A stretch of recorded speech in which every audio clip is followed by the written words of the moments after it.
Hey everybody, it is Tuesday at 4 p.m. Eastern, which means it's time for the Monster Maverick Show. And 4 p.m. Eastern is whatever it means where you are, which is why I guess we use UTC on everything. We got a few people in the chat. We got AA Gabriel, we got Biz, we got Coronavirus Krim, my shipping partner. Uh, we got Foxcoit, Cly. Welcome, Cly. I don't know if this is your first episode or not, but you know, come in, hang out. We got the Rondon, the producer extraordinaire. We got Revised Sociology. Oh, Inertia and Cal just popped in. Shimmy's VXC. And we also, that's people in the Discord. So, if you're watching on Vim or mspwaves.com or Theta or 3Speak, or you're watching the recording, or you're listening to the podcast version, you know, jump in the audience. It's way more fun that way. Um, but if you are watching one of the live stream platforms, you will notice that my background is fixed, and that's because I got lights, which are crazy bright actually, and the the cheapy 15-18 dollar lights on Amazon, and I set up one on the left, one on the right, to kind of do the whole shadow thing you need with green screens, and it works amazingly well. So, if you are into the whole streaming thing, I recommend it. But it is really bright. It's like right in the eyes. So maybe I'll have to set up some baffling, or when I don't know the photography term, but you get the reflection umbrella kind of things, or the white screens, because just having the lights themselves is a lot of diffusion. Thank you, Ron. That is the word I was looking for. So yeah, let's jump in. So today's August 4th, and fun fact, it's my wife's birthday today. Light thingies, yes. So after we get off the line here, then it's time for birthday dinner and celebrations and stuff.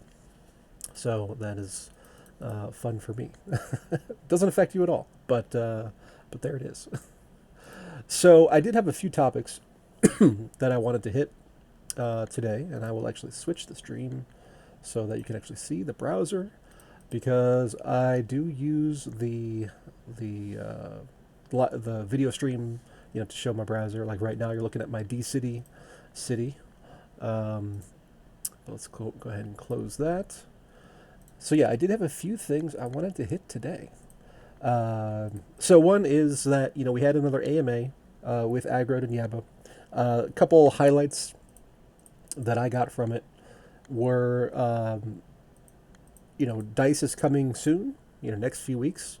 They quasi committed to August, and we had a whole discussion on how to pronounce the name of the dice, because it's AZMARE, and E is with the accent mark. So I'm going with Asmarie as the pronunciation, and the guys who created it can't seem to decide on how it's pronounced. So I'm going to go with that as quasi official.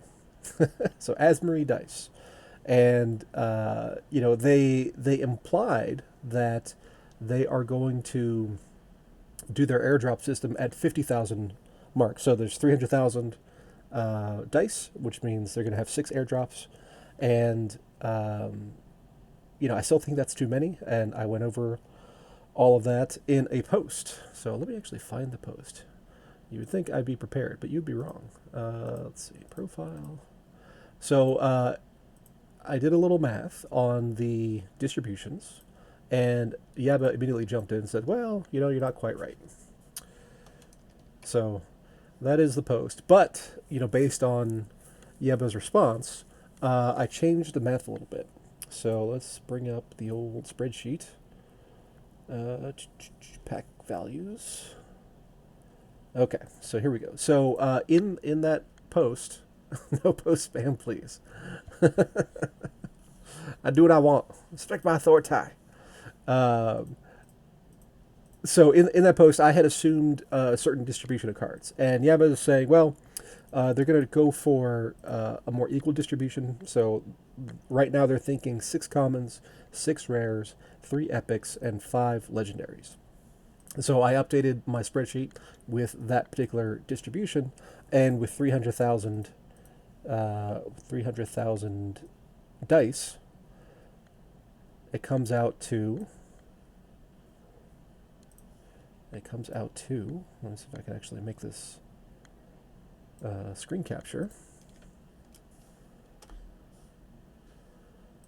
All right, so that comes out a little small, but basically what it's saying is that you have 300,000 dice. In that, each dice has, or die, or whatever it's going to be called, it has 1.5, or has 5 cards, so it's 1.5 million cards.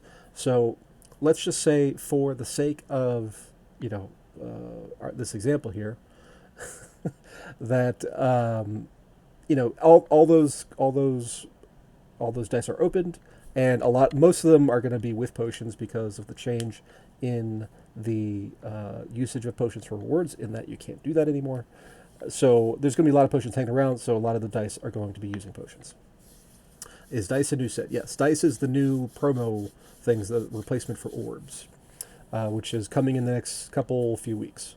So if all of those are sold and all of those are opened with potions, then we end up with somewhere in the neighborhood of 400 potential maximum level sets. Now, obviously, not all of them are going to be combined with to max level. So based on the prior sets, we could say that about half of that will be combined to max level. So you're looking at 200 max sets, which is plenty for the current user base.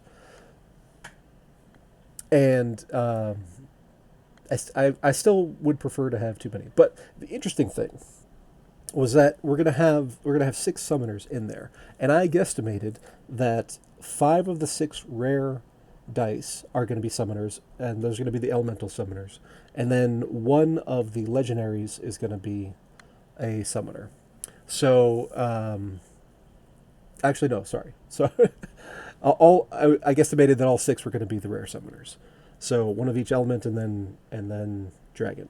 So if you do that, what I was trying to figure out was, what premium are they charging for these?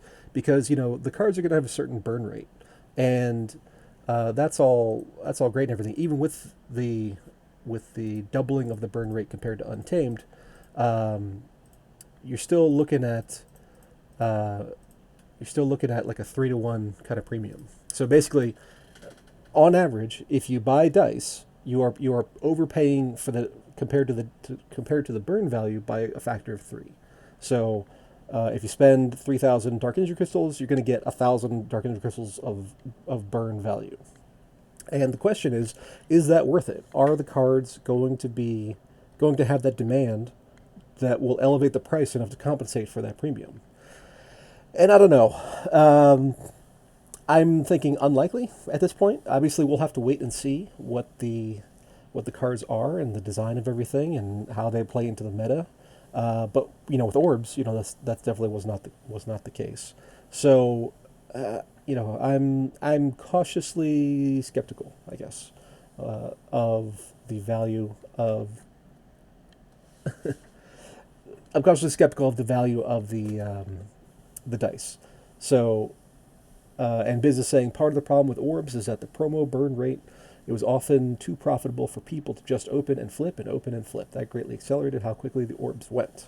Yeah, and then the market got saturated, and then they stopped. So there just wasn't enough demand for the cards for the size of the set, basically. Now, so the burn rate, though, does not quite factor in an important issue, which is the summoner premium. So on average, I took a look in the Peak Monsters market that summoners go for about 5 times what a regular monster goes for. Same rarity level and everything. So if we factor that in, then instead of 3-to-1, it's like a 3-to-1 premium. It's like a 1.5-to-1 premium, which is not as bad. So there is something there to make the cost worth it. Plus, there's going to be guild discounts. I think we tops out at 8%, I believe. Let's see if that's true. If we go over to guilds, guild info, guild hall, that's building level. Quest lodge is what I want. Yeah, 8%. It might go up to 9%. So if you assume that the summoner premium holds, then 10%. All right, 10%. Okay. Because we just had a season reset, so the immortal gods is just showing 8 because we have to regain level 10 in the quest lodge, which we were doing rapidly. Um, so if we take 10% off, then we drop down from 1.5 to 1 to like 1.4 to 1 or 1.35 to 1, something like that. So at that point, you're getting in the range of being worthwhile. So, but that assumption is that the dice summoners are going to maintain that premium, and we'll have to wait and see if that's actually true. Don't forget the promotion bonus too for bulk discounts. Yeah, that's true. Um, that's a good point. I had not thought about that. A lot of these are going to be given away in season rewards as well, and buy 100 get 10 free. Yes, that is true. So if those summoners maintain that premium, then we're approaching parity, in terms of value, which is okay. Obviously you want there to be huge demand in order to um, drive buying, because all of this is a sink for dark energy crystals. And if when every dice is sold, which I think they will be eventually, one way or the other, um, the that would be 900 million dark energy crystals burned. And I'm not even sure what the current supply of dark energy crystals is, but I don't. It's let's see. Can I get Hive Engine to work? What do you think? Uh, Not doing its pop-up thing.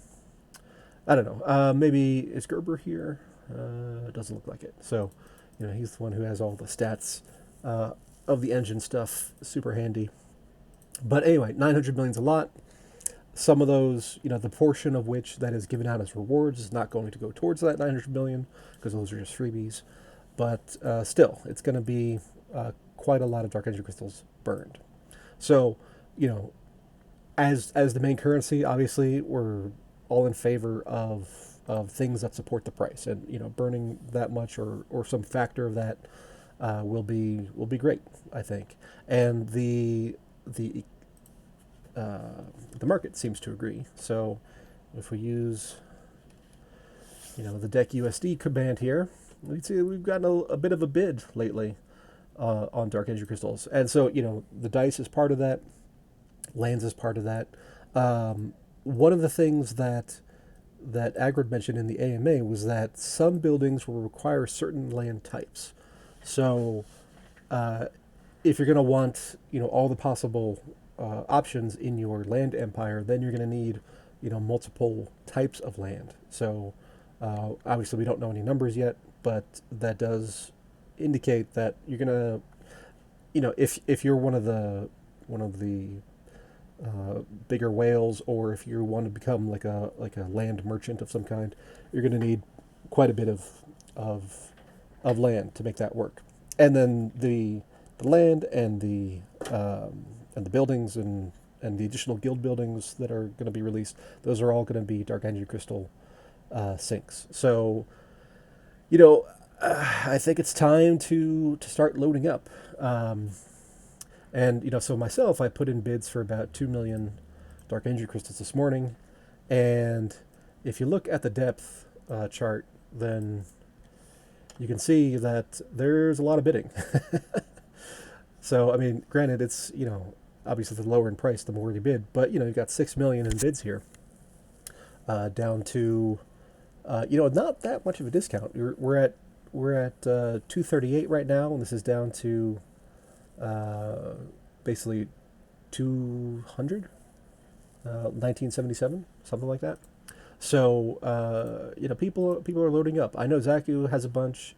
I know J69 has obviously a lot from all the sales that he did.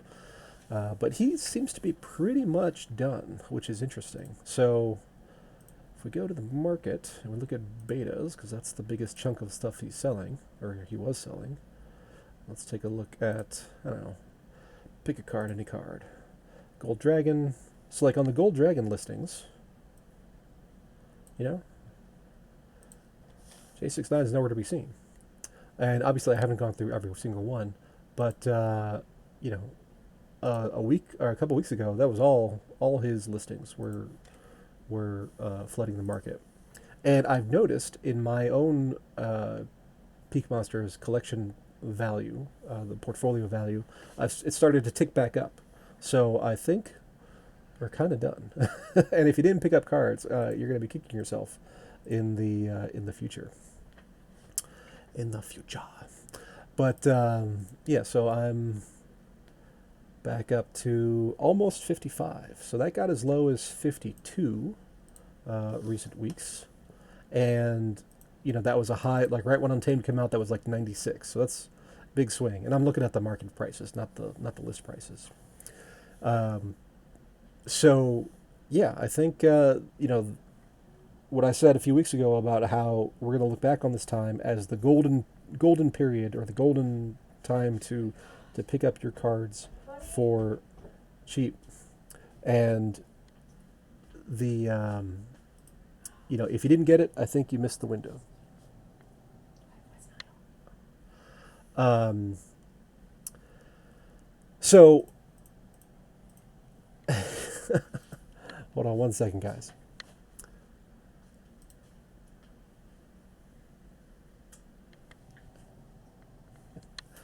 Okay, and I'm back.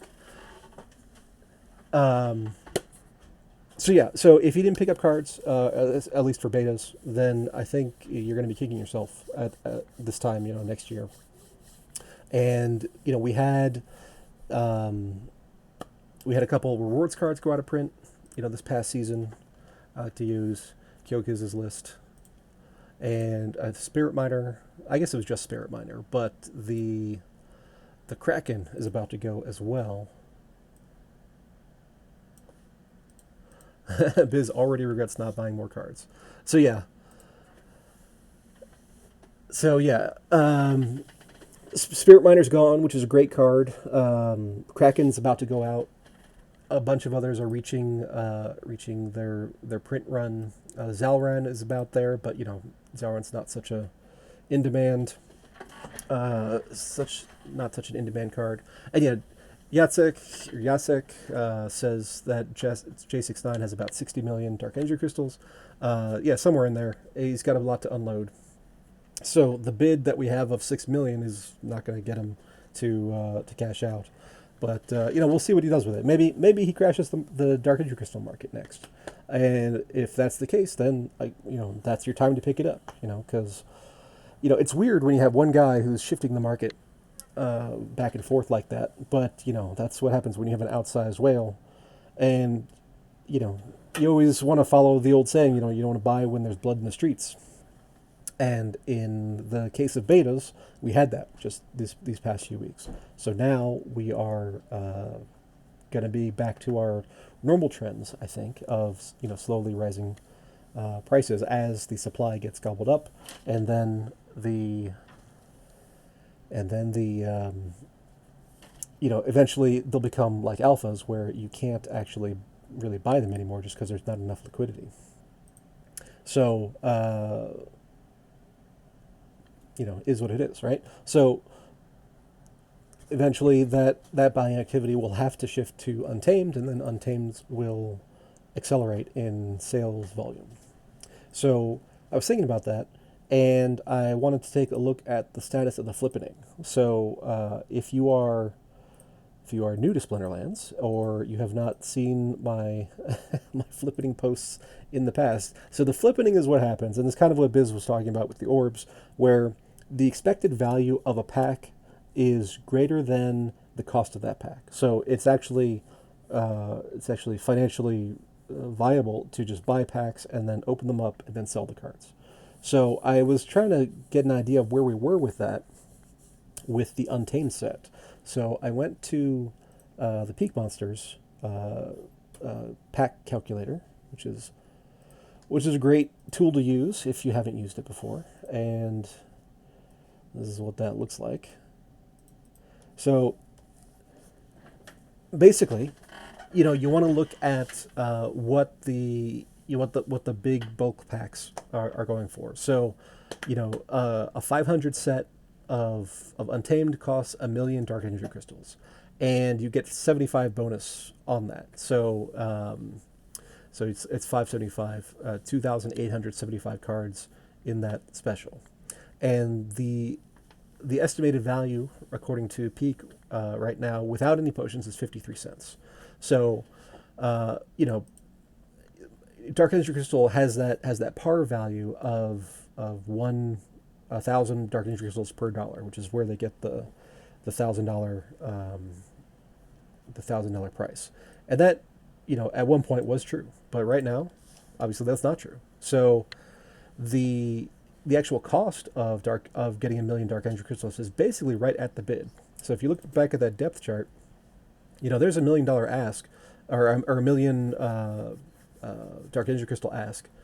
Basically at 241, which is just a few points higher than where we are now. And so, if you wanted to do that deal, you could buy it just straight off the market and cost you, $530, and then you could buy those packs. So, little monsters. Do I have little monsters behind me? It's entirely possible. They're so. So yeah, $530 is what it's actually going to cost you, not 1,000. And at 53 cents, that's getting close, right? So 0.53 times 575 is 30. I call it 305. So 530, 305. So it's a bit of a premium, but it's not too bad. So then, if you actually look at it, with potions on, now we're up to 88 cents per pack. And 8 times 575. So now we're at 506. Now, obviously, you're going to have potions. You're going to need potions for that to work. But people are getting potions as part of rewards. And then the ones that you have to buy are discounted through guild bonuses and whatnot. So, we're not there, but it's getting a lot closer than it was, and that is interesting, because once the flippening turns, like we saw in alpha and we saw in beta, those packs go like right away. We got people who are monitoring those markets actively, and anytime there's an arbitrage opportunity, they're in there and making that arbitrage happen. So it's something to keep an eye out for, because it happens just faster than you think, really. So that was just an interesting little side journey I went down, because I just wanted to see where we were, and the other part about Untamed is the airdrops. So we have finally the next legendary summoner was revealed, and it's Lear Deep Swimmer, which is my design, which I'm very, very happy about. So this is a water summoner, 7 mana, same like the other ones. And we had a little bit of a discussion in the Discord about the stats, because the stats of this do not represent what I submitted at all, and I think that's actually a good thing. Uh, yeah. Well, we're trying to keep it family friendly, Biz. But the so what all the designers of the legendary summoners had submitted was basically based on the beta 5 mana summoners. So nobody had a real conception that we were going to go to 7 and get extra special, extra better abilities. But this guy, Lear Deep Swimmer, has +2 shields, has blind, and it has return fire. So that is fantastic, and it is a +2. All right, +2 armor, not shields. Yes, you are correct. but it's on a shield, so I call it shields. So, yeah. Anyway, it's basically a great counter to Yodenzaku, and people have been complaining about Yodenzaku a lot about Biz doesn't like that it's a fiery mongoose and not a cat, and other people don't like that it's so seemingly overpowered. It's powerful, but it's not overpowered. I don't think. But regardless, whatever you think about it, Lear here is going to be a great counter because, with the armor, I was about to say shields again, with the armor and the return fire, then it'll be a strong counter. So Biz is saying it is overpowered. It's like the new Renin. Yeah, either way, it's not going to be nerfed, I don't think. And I think Lear here is a way of not nerfing Yodenzaku. So I think it'll satisfy the people who want to who would feel bad about it otherwise. Yeah, no plans to nerf. I think that was actually officially stated at one point. So yeah, I mean, Yoden's a great card. Lear's going to be a great card. Mimosa is a great card. So I think they're all going to be winners. So where are we on the list? We have 3,000 to go. So that's not going to last all that long. So what kind of pace have we been at? Let's see, Hive, data, space, Splinterlands. Let's take a look here. Purchases, booster packs. Let's see what we got here. We're still averaging about 1,500 a day, so that's 2 days worth.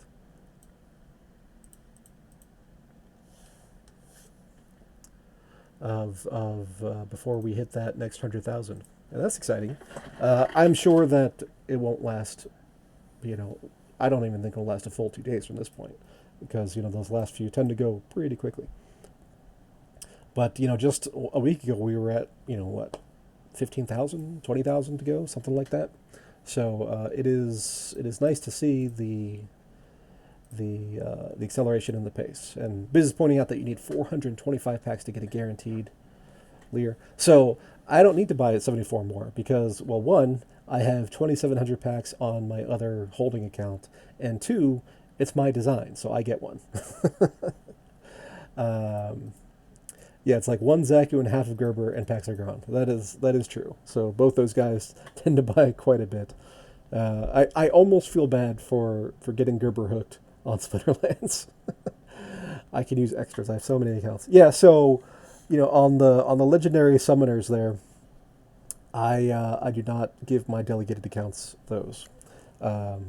So speaking of, I have so many accounts, I did set up the thing I was talking about last week. So if we go over to events, and I don't know why it doesn't show up sometimes, but you go to anytime, you will see this guy.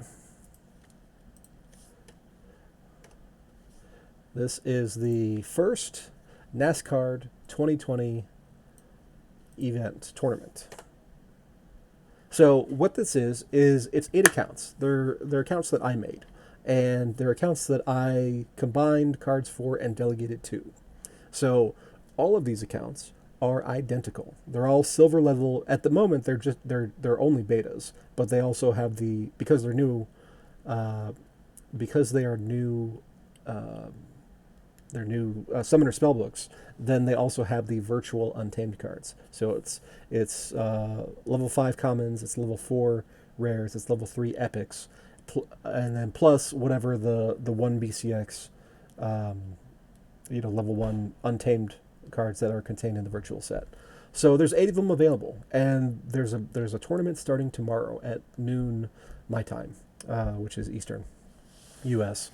So the way it's going to work is that, players are going to pay for access, and the price I decided on for this one was 2.5 Hive, because that's the average of the rewards. So basically, everybody's going to pay in and then split the money, more or less. I think there's a slight variance there, but it's minimal.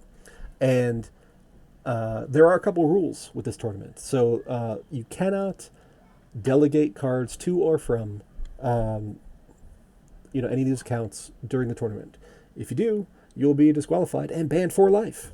So right now, just from the sneak peek that I posted in Discord, I had someone contact me and pay the entry fee.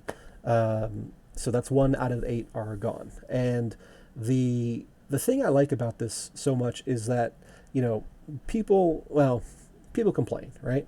that's just human nature. So Biz, so this is an interesting point. So he says, so if I play and I delegate cards to my 7 opponents, they are all DQ'd and I win. Hurrah! So yeah, all sides are going to get disqualified in that, and you'll all be banned. Because that is a potential exploit. You could delegate to your opponent, and cause me to disqualify him. So if that's the case, you'll both get disqualified. Just ban them all. The point of this is to level the playing field, because there are people who feel that Splinterlands is very much pay to win, and to a certain degree it is. The people who don't have the cards underestimate how much skill is actually required. Inertia says it's socialism. Well, you have to pay for access, so I don't think it's socialism. So the rewards are, if you come in first place, you get 8 hive as a reward. If you come in second place, you get 4. If you come in third or fourth, you get 2. And if you come in 5th through 8th, you get 1 hive. So everybody wins something. I had somebody say, like, well, why not just eliminate the second half, the 5 through 8s, and then just make the price lower? And, I could do that. The math works out the same. But, it's nice to win something. So I decided to give everybody at least something. Everybody's a winner, right? It's crony capitalism. Maybe so. So right now, this is just starting. There's no legendaries in the deck, by the way.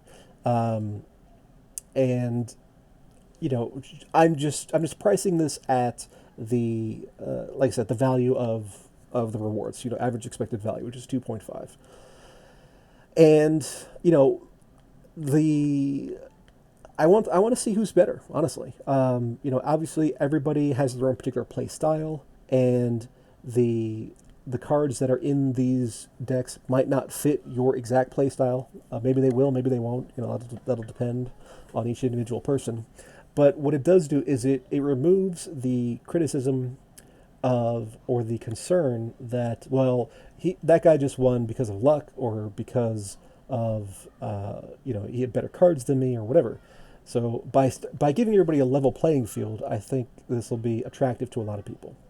And the people who don't have the cards or can't afford the cards or whatever for their own decks, they can get into one of these and play play at high levels of competition. So say, oh no, did I just drop in on a Steam Monsters show? Yeah, you did. And it's actually a Splinterlands show now, because we changed the name. So, yeah, I don't know. You can drop out if you want. It won't hurt my feelings.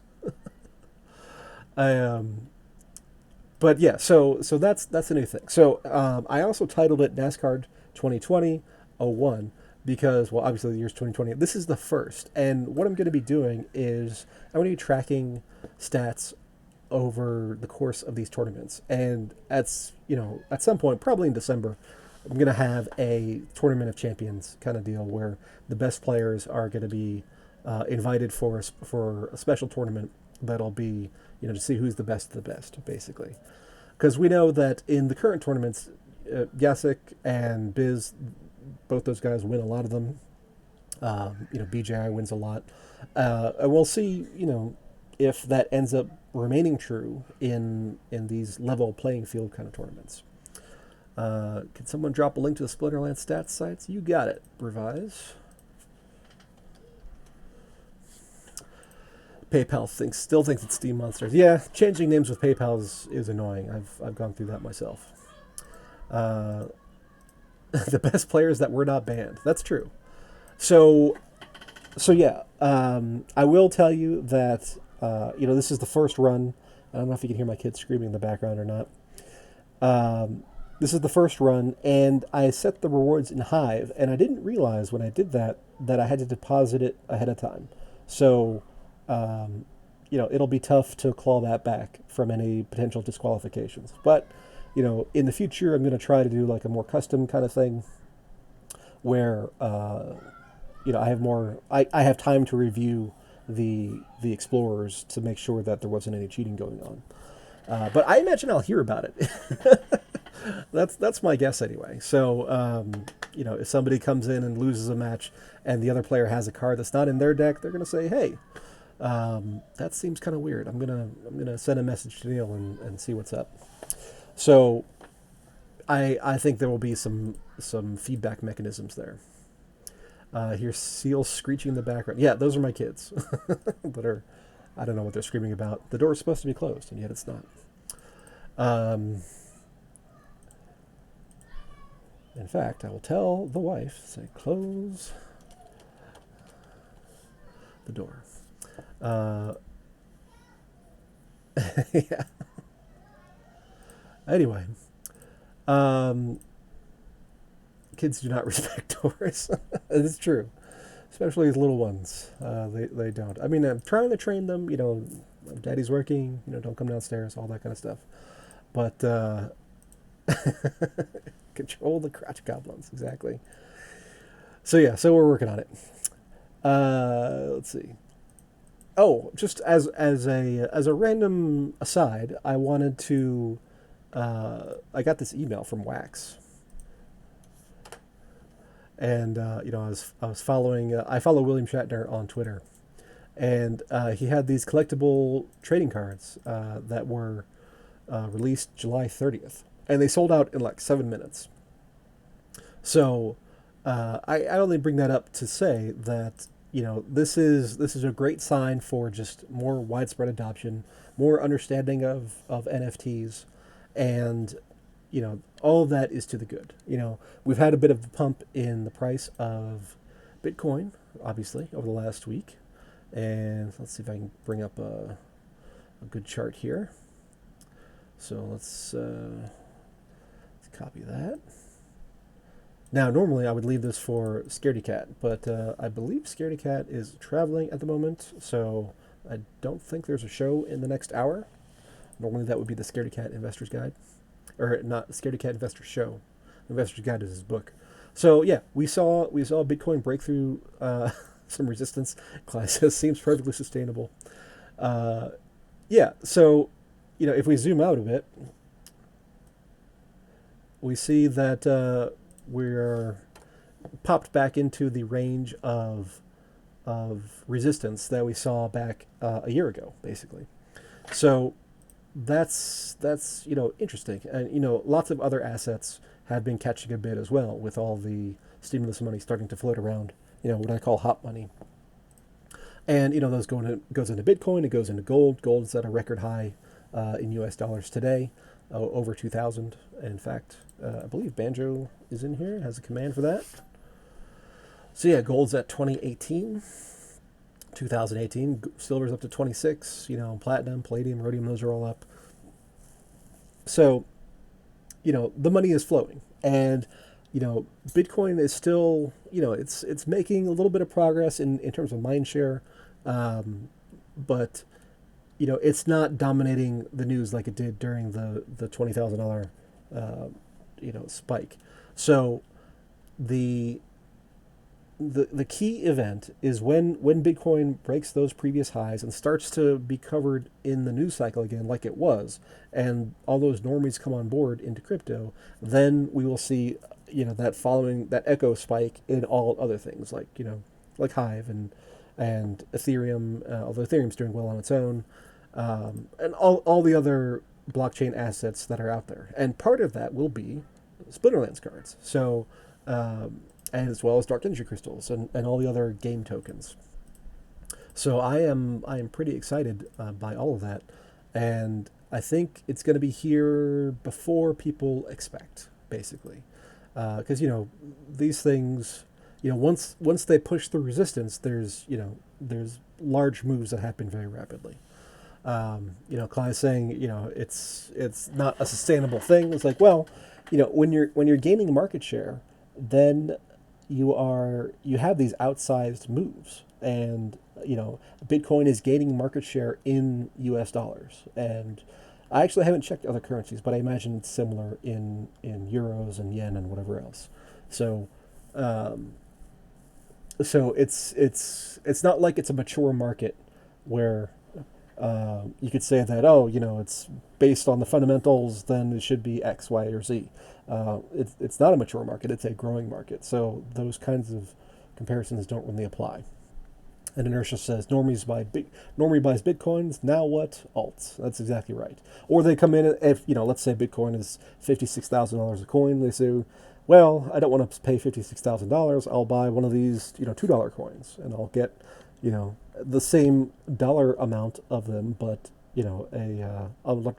much larger nominal number. And the math doesn't really work out on that, but that's just what people do. That's why stocks, companies have their stocks split. Apple's doing a 4-for-1, and it's just that unit bias that people have, and that's okay. We can't really, based on the structure, you can't really split Bitcoin like you can a stock. So people will just opt over to those less expensive tokens. Smart money's investing in marbles right now. Yeah, so I don't know if you guys follow the Leo finance roundtables, but Roland Thomas wants to implement a binary options contract on basically betting who's going to win in the marble races. So, I've watched a couple of them. They're pretty fun. It's a good time. A good time is had by all, and the guys who do the announcing are doing a great job. So, that might be coming to the Hive blockchain at some point. I don't know if Cal is in here. Looks like no, but he says it's on the radar for developing a binary options site like that. There are other platforms for that kind of activity, but obviously Hive has the advantage of no transaction fees, no gas, it's fast, and all the usual things you already know about Hive. That makes it a better usability or a better user experience. There are Hive-shaped course obstacles those would be perfect to sponsor. Yeah, that's not a bad idea. Um, when the crypto mania is here, I think that would be a great move for whoever's in charge of business development for Hive, if there is anybody in charge. I don't know. So yeah. So anyway, point is, William Shatner's stuff sold out in like 7 minutes. People are already starting to trade them on a secondary market, which Wax is okay for, and it's just a sign of the times. So we've got Garbage Pail Kids, we've got William Shatner cards, we've got just more and more stuff appealing to normies. And in fact, I actually sent Agrid a message the other day with this tweet. Let's see if I can copy this link. And this was super interesting. So this guy is saying that they have a crypto-focused fund, and they are looking for crypto projects to invest in, 250,000 and 10 million, and he listed out 16 different market segments that they're interested in. Well, so like DeFi, which would be like market makers, insurance, credit scoring, robo-advisors, community-owned networks like fan clubs, world building, decentralized Bloomberg. So a lot of the Hive stuff, including Splinterlands, I think would fit in that community-owned networks category. Then they're looking at fintech and marketplaces. Payments, cross-border stuff, browser micropayments, user-friendly wallets. User-friendly wallets is obviously a thing that crypto needs just desperately.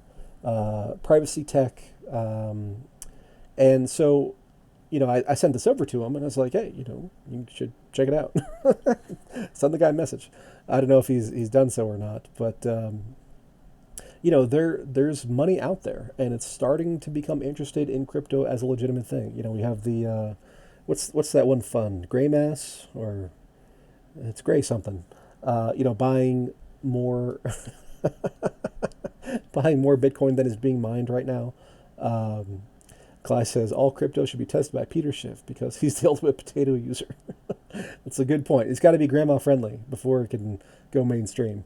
Because whether it's actually grandma or just a middle aged person who is just not very tech savvy, you know, people who are using Discord and ThreeSpeak and Theta and all these kinds of things are obviously highly technical skilled. Even if you don't feel like it, like you look at a guy like Inertia, who's like a coding genius and everything, and you feel like, well, I don't have technical skills like that does, uh, or like he does. But compared to the average population, you're still very technical if you are listening to this at all. So you have to take into consideration that there are plenty of young people that are very unsavvy when it comes to tech, and that just increases as you age the population that you're looking at. And the people with money just typically are 50 to call it 45 to 60 year olds.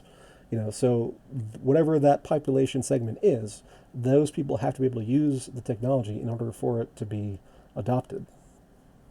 And right now, crypto is not there, even with the improvements that have been made. So Clyde said, Ron says he's the boomer standard. And yeah, I think that's true. I mean, obviously, he is a very bad case of talking his book. He sells gold, he believes in gold, and he talks all about gold as the only true form of money. And I think he's wrong about that.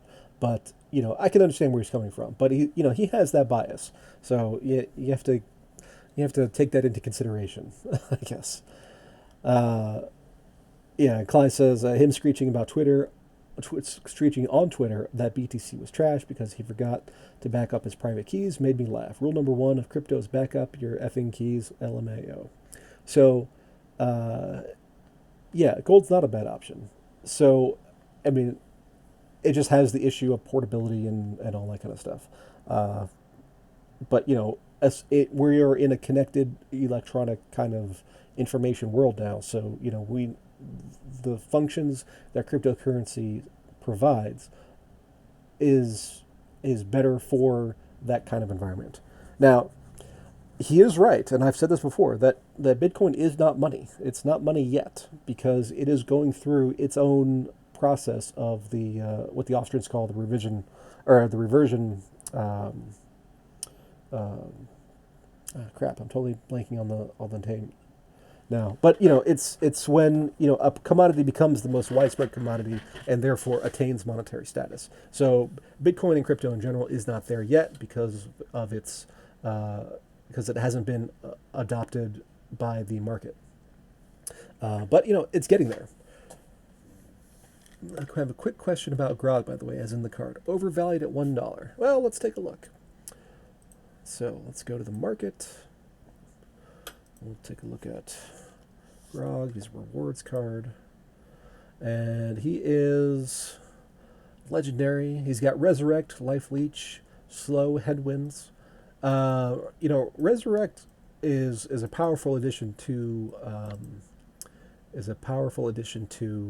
the Earth team.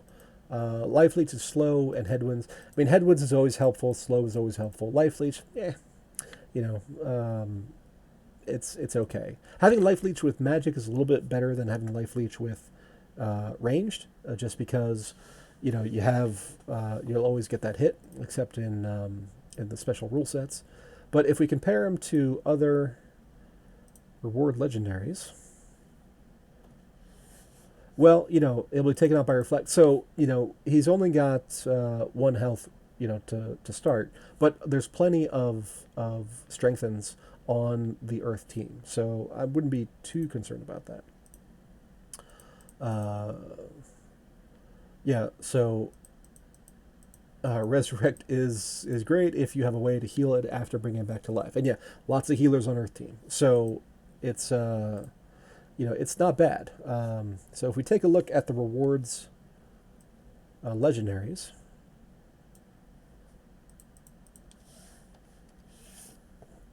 Resurrect is also great for scavengers or redemption cards. That's true too. So we got Bila, Zalran, Sacred Unicorn, Spirit Druid Grog, Spirit Miner, Kraken, Black Dragon, Fallen Spectre, Ruler of the Sea. So like of the in print ones, it's doing reasonably well. It's towards the top end. Obviously, Kraken is a little bit better, and you know I think it's a reasonable price at the moment. Um, Surely he's thus unplayable except an equalizer because of the reflection risk. Uh, so I don't think. I mean, the reflect is a risk. Yes, it is not an insurmountable risk. So it's definitely you gotta play smart with him. He's not going to be as ubiquitous as Arianthus or anything. But it's a decent card. And you only need 11 of them, so it's not a huge expenditure compared to some of the other cards. And like Biz is saying, Earth has lots of plus health. Lyanna, Renin, Strengthen from Wood Nymph. Yeah, there's plenty of Strengthen. In fact, let's take a look. How many Strengthens do we have? Well, let's just look at Earth and Neutral. And we'll take off that. We'll take off that. So we got Wood Nymph and Failed Summoner that would be available to strengthen Grog. So, like I said, not an every. It's not going to be played in every match, but decently useful, I think. I think $1 is probably, you know, an okay price. It's not fantastic, but it's okay. And let's see, where are we on the list for him? He should be pretty new. So yeah, he's only 17% printed. But you'll notice that the legendaries get printed faster, just because of the distribution, disparities. So he's already at 17%, where the other ones of lower rarities are at 13%, and Bila is at 18% similarly. So, I would say, a lot of times the price tends to minimize around 40% of the print rate, somewhere in there. So you might want to wait a little bit, see if you get a price drop. And those legendary potions were upping the numbers, doubling the rate. That's true. We'll see how that evolves over time. And let's see, we have 6 minutes left. It's amazing how an hour can just fly by sometimes. Um, yeah, I guess with strength you can work. So yeah, I mean, there's, what has really amazed me with Splinterlands so far is how efficient the market has been in working with print rates, Dark Energy Crystal bird rates, and then usefulness within the meta of the game. So, you know, accepting weird things like we had with J69 dumping all of his cards and a couple other whales exiting as well, then the market's just been really good at pricing stuff, and I've been kind of amazed. In the original in the pre-alpha days, before there was a game and we were just trading cards back and forth, I was convinced that people were pricing stuff wrong, and based on the fact that you could buy a pack for $2, and at that point it was just $2. It wasn't you couldn't do like crypto arbitrage or anything. So, but the market ended up proving me wrong. In the long run, my speculation was right that alpha commons were going to shoot up in price, and I have benefited quite a bit from that. But at any given instant, the market has done a pretty good job of pricing everything. So, if it's not worth $1 to you, then that's okay. Wait a bit, and we'll see. As the supply comes online, like I said, around that 40% mark of the print rate, then is kind of when you'll see the most available and at the lowest price. And Biz is upset because he said I did say I was going to talk about cats. I don't know what cats you want to talk about in Splinterlands. There aren't too many cat cards. I guess there's like Crystal Jaguar and stuff. I did get a Crystal Jaguar in the 8 accounts that I just set up, because when you buy the Summoner Spellbook, you get a free card, and I got I got a Crystal Jaguar as part of that. And Dark Haon is a cat. That is news to me. Let's take a look at the art here. Let's look at death. I guess that's a cat. I've never really looked that closely at it.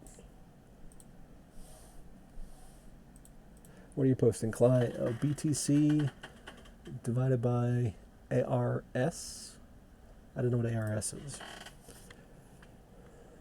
So it's a winged liger. I mean, maybe.